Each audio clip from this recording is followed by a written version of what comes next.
CBI and the ED has both started with these ongoing questioning, but there is yet another move in the Supreme Court by the accused in this, the actor Rhea Chakrabarti. She's filed an affidavit in the Supreme Court and has complained about the media trial, saying that the media has already held her guilty, unfairly holding a trial against her, calling her guilty.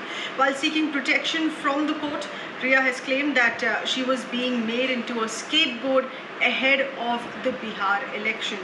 We have with us our Deputy News Editor Meenakshi Bhanja getting us further inputs here on this. Meenakshi, this is an interesting statement here coming in as far as the main accused, Rhea Chakrabarti, is concerned. Not just saying that she's being made a scapegoat, she's been held guilty by a media trial, but more importantly, this is the first time that we've heard anyone on record say that being made a scapegoat ahead of the Bihar elections. Now, connecting this to the upcoming state assembly elections in Bihar as well. Page fresh affidavit ahead of tomorrow's crucial Supreme Court hearing that we are in possession of.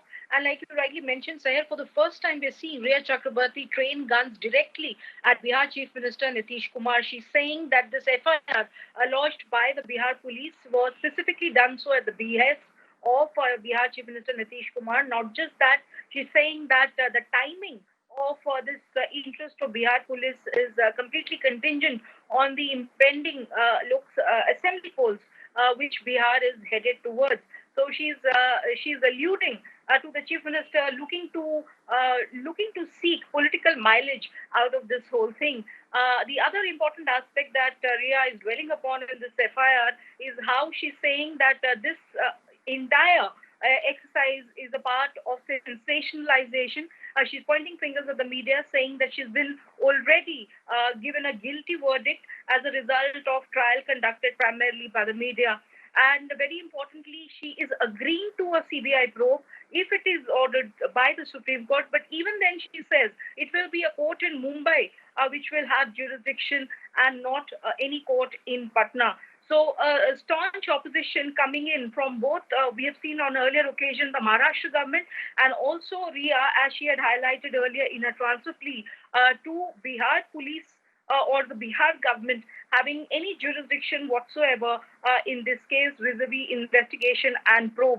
Remember, Sarah, we were already in possession of Maharashtra government's 20-page affidavit filed ahead of the crucial hearing in the Supreme Court tomorrow, where Maharashtra government also for the first time raised a lot of question marks on CBI's what it termed as overzealousness, saying that CBI has shown indecent, undue haste in going ahead and registering an FIR in this case, especially because the transfer plea is already pending in the Supreme Court. Why was CBI in this hurry? Why couldn't CBI await the verdict of the Supreme Court in this case? That was Maharashtra government's contention, and Rhea Chakrabarti, for the first time, pointing fingers at Bihar Chief Minister Nitish Kumar, saying that he has vested political motives in going after her in this case.